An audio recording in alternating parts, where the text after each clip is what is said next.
everybody, and welcome to the Ultimate Job Search and Career Podcast, Episode 2, with me, your host, Bill, the company's expert. And that's right, it's only Episode 2, so it's still early days, and this might be a little rough around the edges, so you might have to bear with me. But if you do have any suggestions of how I can make it better, please leave them in the comments. Now, this is the podcast where we talk all about job search and careers. And today we're going to be talking mainly about cover letters. I did a video on my main channel about 2 weeks ago or less called How to Write a Cover Letter Example. And you can check that out. But I got quite a few questions from people who brought up some really good points about the concepts behind a cover letter and why you would do one thing and why you wouldn't do something else. And is there a way to do this third thing? Okay, I got a lot of those type of questions. So today we're going to go through that. We're going to talk about what's actually going on behind a cover letter. What is the recruiter's perspective that receives the cover letter, what they care about, how they think, and therefore, what should you do? Now, the cover letter, first of all, I recommend that you go and watch the video on my main channel called How to Write a Cover Letter / cover letter example, because that basically sets the stage for this. I give you an example of a cover letter and explain that unlike what a lot of people recommend, I believe, and I know, that you should make a cover letter on the short side. You should stick to the point, no lengthy paragraphs, instead just a couple of sentences, and then the things you have, I don't want to say your assets, but the things you have, your selling points, in point form. And these directly answer the requirements as stated in the job posting. Okay. And then beyond that, maybe a sentence or two at the end to express your passion and your knowledge of the company that you're applying to. Okay. And that's it. That's all you need. Anything beyond that is basically, it's not, I don't want to say a waste of space, but it hurts you, because all it does is it serves to make your cover letter longer and longer, which reduces the chances that it will be read. And that's kind of the bottom line with cover letters. You know, now this advice and all advice on cover letters is going to be contingent with the application. So, I mean, it's very hard to give one size fits all advice. Okay. But what I'm talking about specifically is if you're answering a job ad and you're answering with an email where you've attached your resume and possibly a job application, possibly other materials, and you're sending it to a recruiter. Okay, so this is the situation that we're talking about here, and that you don't know the recruiter. And what I mean by that is that they're not your friend. They're not your coworker. You don't have a strong personal relationship with them that you might have had for years. Okay. They're a recruiter, and you may know them in the sense that you're applying to them to get a job, but you don't know them beyond that. Okay. So this is the situation that I'm referring to. Okay. Now, if your situation is different, if you have a personal relationship with the recruiter, let's say the recruiter is your best friend, or maybe they were a previous boss or a previous coworker or a previous subordinate, then it might be a little bit different. Then they'd be more inclined to read your cover letter, even if it was a little bit longer, even if you're talking about other things other than what directly relate to the job requirements. Okay. But let's face it, that's not a common situation, okay? If you do happen to know the recruiter, if you do happen to know maybe even the hiring manager, you wouldn't really be doing this anyway. You would be going essentially through networking. You'd be getting that job through networking as opposed to going through the standard HR process where you go in cold as a candidate among 100 other candidates, right? So that's kind of the situation. Now, there's a few questions that people have sent in about a cover letter. So let's take a look at these here. Now, the first question I have is from Straggler8. Straggler8. Straggler8 writes, "Thank you so much, Bill. Helpful as always. I have a question. Is there any good way to include your non-work experience in your cover letter? I'm currently looking for a gaming community manager job. However, my only job experience is that of data analyst. I manage gaming community in my free time, my passion of sorts, and I struggle a bit on how to actually include it correctly in my job applications. Without any company names and dates is a bit tricky. Thank you, and you're awesome as well." Well, thank you very much, Straggler8. This is a great question because this is rather common. It's rather common when you're writing a cover letter and you really want to say something. Okay, you feel that you have a certain strength, whether it's some experience or it's some trait or it's some education or whatever it is. You have this feeling that, okay, this is a big selling point for me and I want to mention it up front. Okay.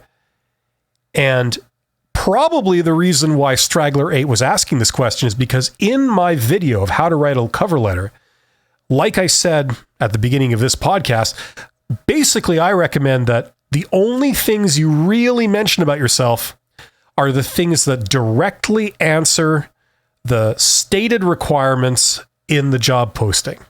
Okay, so if in the job posting they said we're looking for someone with 5 years experience in this, and someone who has this skill, and someone who has this particular educational qualification, you have a certificate in this, okay? My recommendation would be in the cover letter, apart from your greetings and you say, I'd like to apply for this particular position that you posted, you then immediately jump to saying, I have, and then you start listing those things. I have this educational qualification. I have a certificate in this. I have 5 years experience in this, and I have this skill. Okay. And you can list it in point form. I suppose you could write it out, but I would even advocate for writing it in point form. Okay. It's even shorter and to the point, and it's more readable. Okay. So the problem is if you feel like, well, wait a minute. I have this other thing. Okay. Now, as Straggler8 is saying, I have experience. Okay. And that was of a data analyst. Now, Straggler8 is applying for a position as a gaming community manager. Okay. And presumably, you're applying for a posted position, and in the posted position, it doesn't say we're looking for someone, that has experience as a data analyst.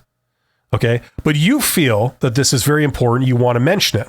Okay. Now, my answer to this is in the cover letter, you shouldn't say it. Okay. Now, why do I say that? I say that because, first of all, you got to understand from the recruiter's perspective, they have created a job posting and they've listed the requirements. Okay. Now, the way they think typically, okay, now there's exceptions to everything. Okay. But very typically what happens is that recruiters are paid to come up with candidates who fit all the posted requirements. Okay. That's what they're paid for. Now, if they're an internal candidate that works within the company that's hiring, they're given a mandate and they're given, a task where they have to do this. If they're an independent third-party recruiter that is paid to produce candidates, a list of candidates on behalf of a client, like a company who is hiring them to find suitable candidates, okay, they are paid to come up with candidates that meet the list of requirements. And these requirements have been specified by the client, by the company. Okay. So that's what a recruiter's job is. Okay. They are generally not paid to make judgment calls about what type of person would be good for a job. Rather, their role is to simply be handed a list of requirements, and their job is to come up with people that have these requirements. And if they do that, they get paid if they're a third party.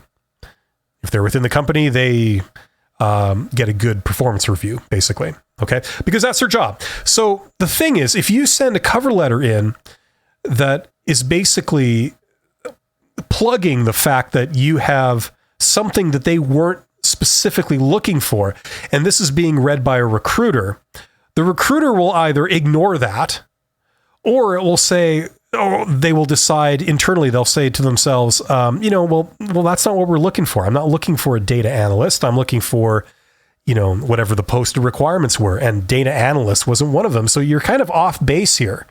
You're talking cross purposes. You seem to be applying for something that we're not quite looking for. Now, Straggler 8 quite rightly points out that in this particular case, a gaming community manager position, having experience as a data analyst presumably would be good experience. It would be able to enhance your capabilities and your abilities as a gaming community manager. Okay. Now, I'm not disputing that. I'm not an expert in gaming community managers and what the nature of that position involves and all the skills required and, what informs their decisions. I don't know that myself. But the thing is, neither do the vast majority of recruiters who are recruiting for the gaming manager position. Recruiters don't necessarily understand the roles that they're recruiting for. That has been given to them by their client, which is either, an external company, like I said, or the hiring manager within their own company. The hiring manager says, I need someone with this. And they write it down, and then they give that to the recruiter, and the recruiter says, okay, and they go out and they find someone that has all of that. Okay. So the recruiter won't know that a data analyst is a good thing to have been if you're applying for a gaming community manager. So that's the problem, right? Now, this information probably would probably do some good. Like, I'm assuming if you're correct in that this data analyst is good for being a community gaming manager, that might be communicated to a hiring manager, and maybe they agree with you. Okay. But most cover letters, most of the time, don't go to hiring managers. They go to recruiters. That's the first line of processing.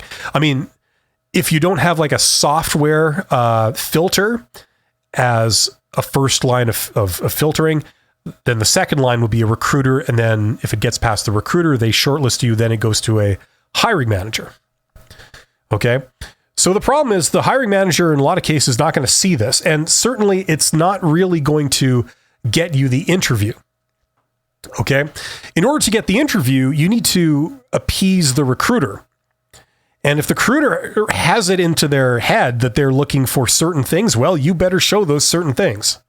Okay. Now, in the case of the posted job, they've already told you what they're looking for. Okay. They've given you a list of requirements. I want this certificate. I want 5 years experience in this, and I want this skill. Okay. So it's for that reason that I say, don't include anything like this on your cover letter. It could be great to have, but this will probably fall on deaf ears. Okay. And even if the cover letter is being read or is eventually going to be seen by a hiring manager, this is the kind of information that you would best be served by communicating in an interview, not in the cover letter.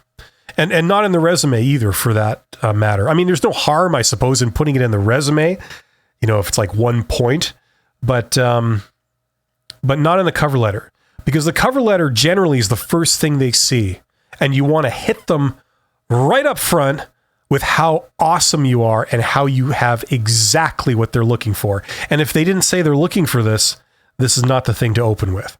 Okay, so hopefully that makes sense. So thank you very much to Straggler 8 for sending that in. You're awesome. Thank you for listening, and thank you for participating. Now, here's a user that I have that is familiar to me. I've seen this individual's comments several times before, and I remember the name. It sticks in your head. It's Brad Pitiful. Brad Pitiful. That's an awesome name. I think you get 10 points just for having that name. So way to go, Brad Pitiful. Now, Brad says, how does a short cover letter pass the ATS, the Applicant Tracking Software? In my case, I try to load up the cover letter with keywords.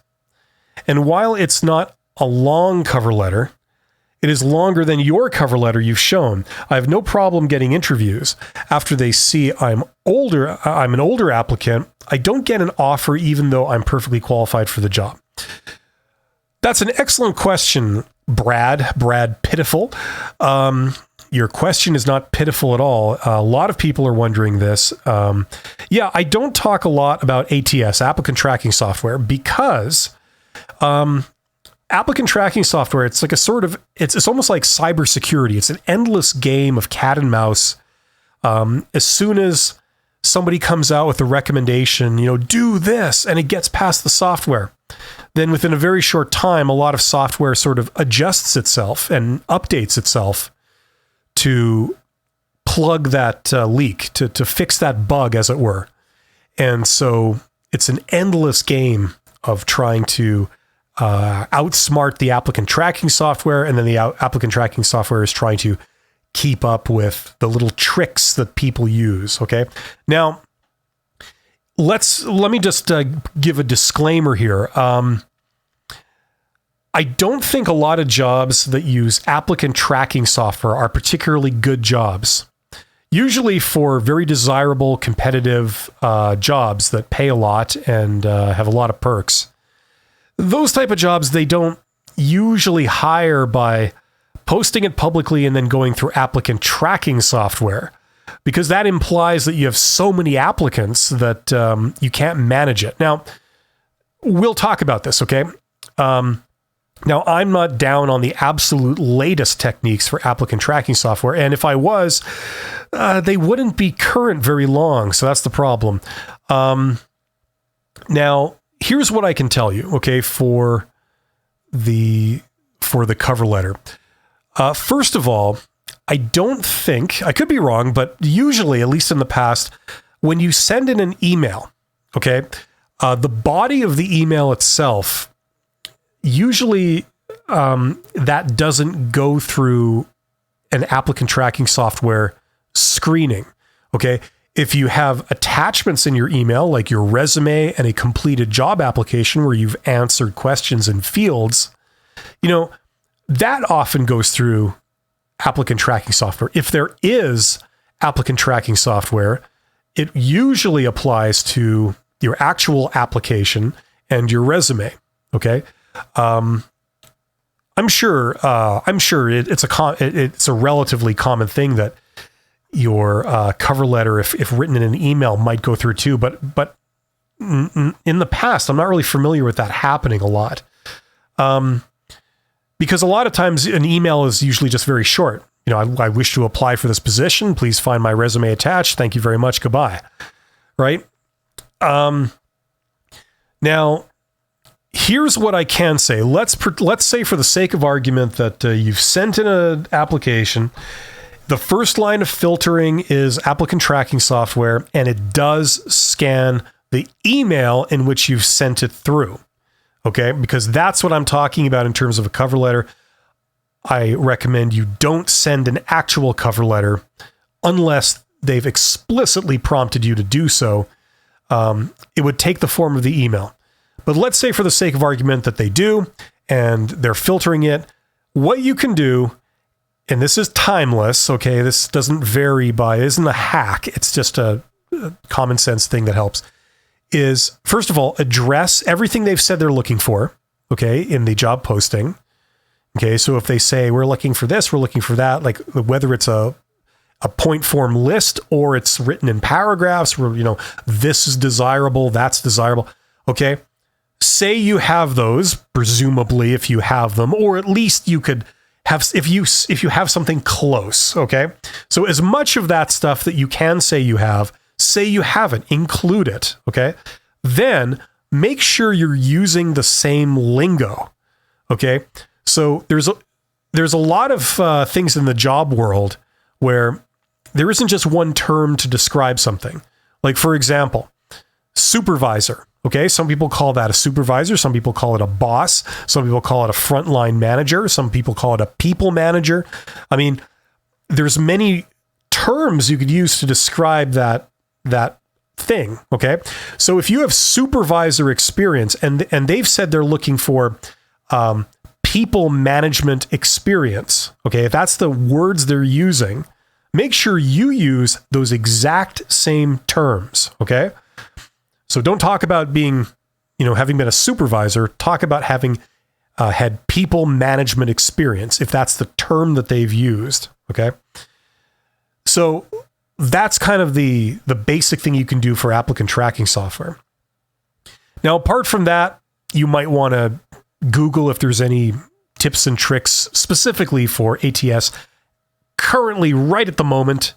But that's basically what applicant tracking software is doing. It's looking for the thing somebody says and making sure that they have that exact thing. I remember several years ago, kind of the hack that was going around at the time was to take the entire job posting, copy the text from it, and paste the text at the end of your cover letter and make the font extremely small and make the text color clear. So for all intent and purposes, it looks like it's not there. No one sees it, but it's actually there. And if the applicant tracking software is doing a scan for keywords to see if you have these keywords and maybe how many times you mention them or something like that, then it picks that up. So, I mean, I'm sure by now most ATS will not be fooled by that, but you can try that. There's all kinds of hacks, and I'm not really. I don't think it's that important to really try and outsmart the software. If they're going through software, look, just say what you have, use their terms, and other than that, you just have to take your best guess about things that they are looking for that they haven't mentioned. And that's all you can do, really. Okay. I don't recommend that you make your cover letter super long because you're trying to stuff it with terms. It depends what you're going for. Like if you're going for an entry-level job at some place like Home Depot or something, that hires in bulk, and it's well known that they use ATS, like the software filter, then maybe you could do it. But for all other jobs, for like desirable jobs that you'd really want, I don't recommend going in to get a job using that vector. I would recommend that you go around the HR hierarchy. And I've done videos that talk about precisely how to do that. It's in my course also. And I'm sure we're going to get into the details of that on this podcast at some point. Okay, but that's my answer to that. Okay, I wouldn't totally modify your letter because if it's read by a human, it's going to look pretty hokey and they're going to see what you're up to. And that probably is a deal breaker. Okay, making something that's unreadable, but yet is intended for a software filter that will turn off a human if they're actually reading it. Okay, but that's still a great question. I know a lot of people are wondering about that. So that's Brad Pitiful. So thank you very much, Brad. You're awesome. Thank you for sending in your question. It's a great question. Okay, now we have another one. Okay, and this is by Christopher Wilson. Christopher Wilson wrote this in. Christopher Wilson is awesome, by the way. And he says, is it a selling point to put in the cover letter that your last few positions were long-term? That means greater than 10 years each. Okay, so that's what Christopher Wilson is wondering. Like, should you stuff that in? My last few positions were long-term. And he says, the thought being that this is not a person who jumps jobs and as a hiring manager will not have to go through the process again if you hire this person. Okay, so this is a great question. Now, this touches a little bit on a point that I said earlier, which was that if they're not specifically asking for that, I would not mention it in the cover letter. Okay, now this is certainly a great point that you have. You can certainly put a positive spin on it in that way and say, look, I'm not a job hopper. When I get hired, I tend to stay for a long time, and that's a great quality. It shows that I'm a good fit. It shows that I have the right attitude. I fit the culture. I'm committed, and that tends to suggest that I'm a lower risk candidate. and that I won't be jumping ship prematurely if you hire me, and that I'll be committed and all this other good stuff, right? And I'm also capable, right? So yes, this is something that a lot of people would agree is a very good thing. Now, I'm not going to say that, you should never put that in, but in a typical situation where the cover letter is read by a recruiter and they haven't specifically asked for this, once again, I would have to say if I was to pick an answer here, I would say don't put that in. Because I'm going to read you, I actually did respond. I gave a short response to Christopher Wilson. It wasn't kind of the whole story, but this is what I said. I said, okay, for Chris, I said, for sub 150K jobs, so that means jobs where your compensation, your pay is under $150,000 a year. Okay, so this is like below middle management, which is a vast majority of jobs. I said, not bad, but recruiters don't care about you per se. They care about their requirements. Unfortunately, if they start reading a stranger's random brag, they usually stop reading at that point. If it were me, I'd save that good point for the interview. Okay? Now, obviously, there are some footnotes here. And one of them is that, like I said, this is assuming that you don't know the recruiter. You're not going in through networking. This is, you're a stranger. You're just applying for a job through a standard job application, and it's going to a recruiter. Okay. Now, if you know for a fact that it is going to a hiring manager, you might be able to get away with putting this in. It might actually have a good effect. Okay. You see, it's the, it's a balancing act. Okay. Is mentioning this stuff going to do me good? Or if it doesn't really do me any good, is it going to do me harm because it's lengthening my cover letter? Right? That's the big question. Now, for jobs that are like under sort of the middle management level, brevity and simplicity are valued. Okay. Quite frankly, the way recruiters think is they have this kind of fundamental belief that for lower level jobs, and by lower level, I mean the vast majority of them, like anything under middle management, okay, where you're not, you're not getting a candidate that's so important that if they make bad decisions, they flush an entire business unit down the toilet, right? I'm talking about the vast majority of jobs, all worker jobs, all supervisor jobs, all frontline management jobs, and perhaps all second line management jobs, and functional managers.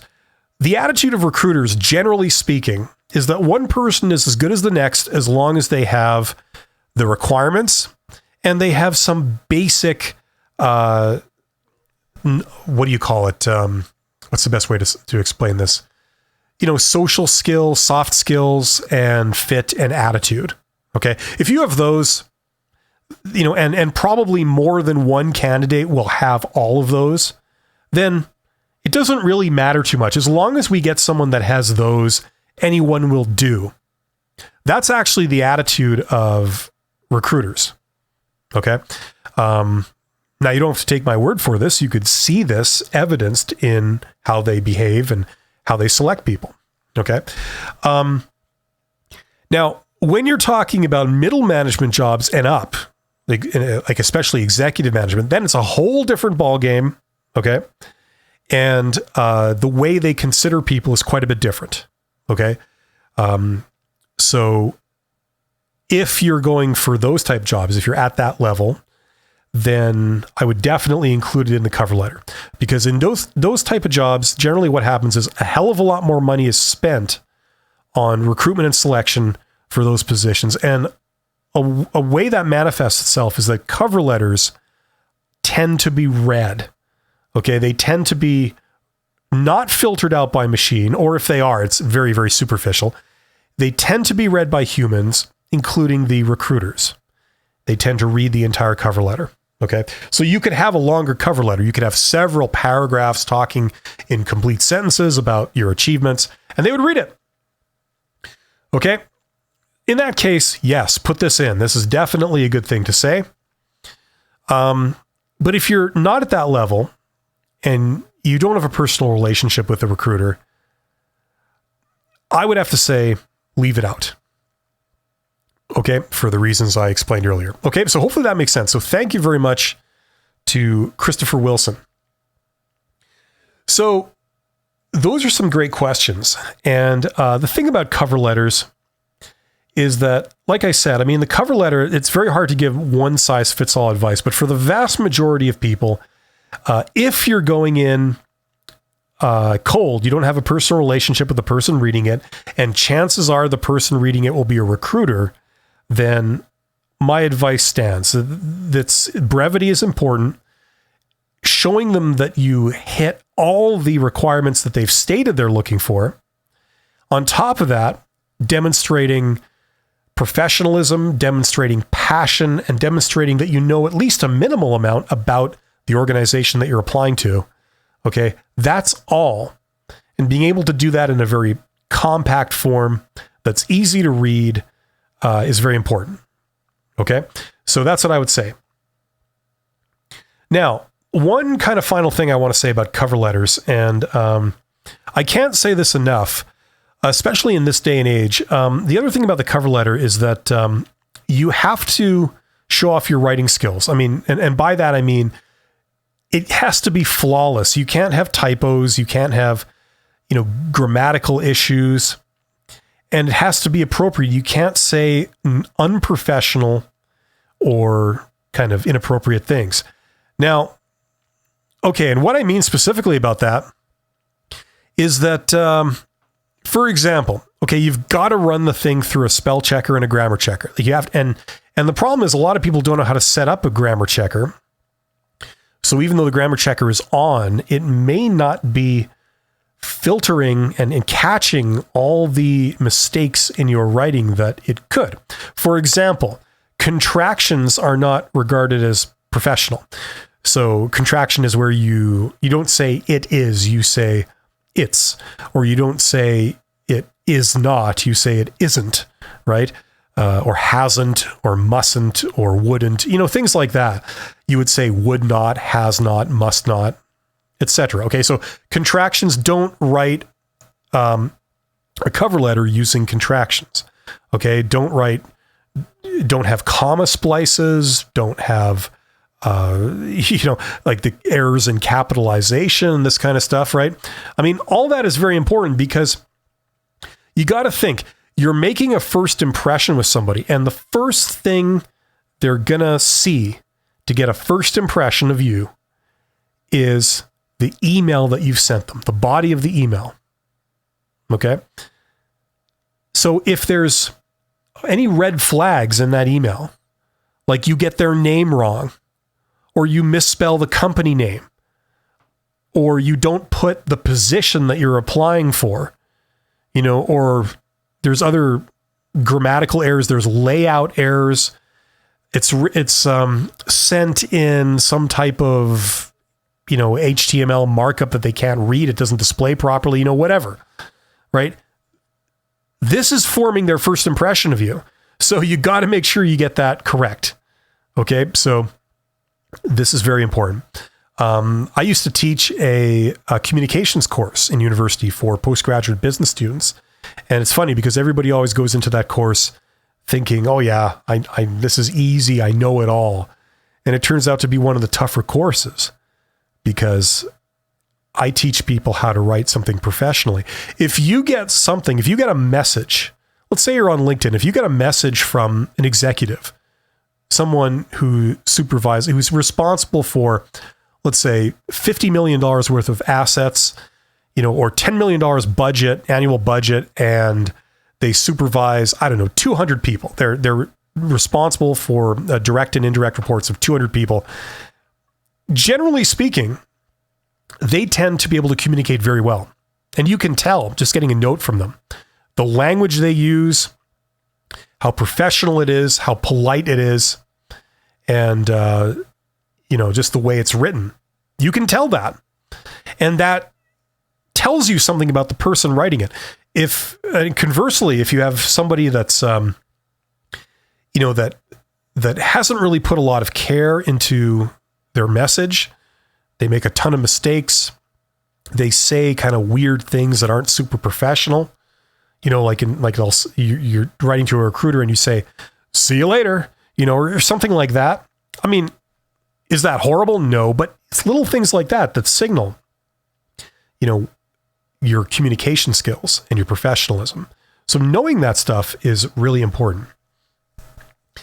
Incidentally, that's something that I talk about in my course, my Get Hired course. So like I always say, check that out. I'll put a link in the description if you are interested in that. I have some videos detailing exactly what's in that course. It gives you examples and gives you templates and shows you how to do this stuff.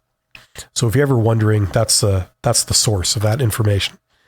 I also have a new course that's coming out very shortly called the $100 MBA. So if you're thinking of tacking an MBA onto your list of qualifications, but you're not really sure it's kind of the right thing for you, that would be a great course for you to take. For $100, you get a lot of bang for the buck. I take you right through an MBA, an actual university program, 2-year program. I'm the guide. Okay. It's basically a self-study thing, but it's great value. Check it out. I'll put a link in the description also when that becomes available. So hopefully that makes sense. Thank you very much for everybody who sent in questions and comments, and for the fine individuals that sent in those questions that I addressed today. You guys are awesome as always. And remember, I just want you to know, I always want to say this, not that I feel I have to, but I always want to. And that is that job search and career issues, they tend to take a significant psychological toll on people. And it can lead to, people questioning their self-confidence or their self-value. And I just want you to know that this is a game like any other game. It's a challenge and there is a solution. And if you're stalled right now in your job search or in your career, I just want you to know that there are solutions to break the deadlock, to break out of the catch-22 that you might be finding yourself in. It's a puzzle like any other, and they don't actually teach this stuff, but a lot of times there are solutions to this. And the most common solution to people that are at an impasse when it comes to getting a job through standard channels, which is what we've been talking about today, reading a job ad, sending in your job application, having it go to a recruiter you don't know, hoping to get an interview, passing the interview and getting hired. Okay, that's the kind of standard path for recruitment and selection. If you're having problems with it, maybe you're trying to change careers, maybe you have a resume gap, maybe you have something, some kind of issue with your past experience, and you can't seem to overcome that. It's really getting demoralizing. In the vast majority of cases, the solution to that is to stop trying to go into a job through standard channels and instead take one of the alternative vectors into a company, okay, into employment. There are many other ways to get a job, okay, and including the most common way, which is networking. And a lot of introverts out there, networking is not what you think when I use that word, okay? You don't have to know a ton of people. Thanks to the internet, thanks to social media, you have the power to break into these companies. You don't have to talk to a single person in person. You don't have to pick up a phone and cold call anybody or even talk to anybody on the phone. Okay. You can do it all through social media, particularly LinkedIn. Okay. You can find the employers. You can connect to the people in those companies, in those organizations that are the decision makers, that are the hiring managers, that decide who they want to hire. Okay, you can connect directly to those people. You can send them a message. You can broadcast your message out to hundreds and hundreds and hundreds and hundreds of these people, and you will get responses. If you do this correctly, you will get a lot of responses. And a lot of this process is very serendipitous. So it means that you just happen to be looking for a job right at the time where they just happen to be needing a person that has your skill. Okay. And the two of you just connect. And a lot of it is random chance that they were looking when you were broadcasting, and they contact you and they say, hey, let's talk, So networking is this thing that you shouldn't shy away from. It's actually the number one way people get a job, and I highly recommend you check it out. Obviously, the way I would recommend you do that is to listen to my channel and check out my course, because basically my course, the vast majority of it, in addition to telling you how to pass an interview and how to do a job application and write a resume, the bulk of my course is basically how to follow this method. It's the only method that I've used in the last 15 years to get jobs, to get consulting work, to get teaching work, everything. Okay. And I know a lot of people that use it too. And it can work for you too. So if that's you, consider checking that out. If you have any questions you'd like me to answer, leave them in the comments. As always, you guys are awesome. Thank you so much for listening. Thank you for your time and your concentration. I'm always happy to hear from you guys. Let me know in the comments what you think. And other than that, stay tuned, and I will see you on the next episode. Thank you very much, and have yourselves a great week. Bye.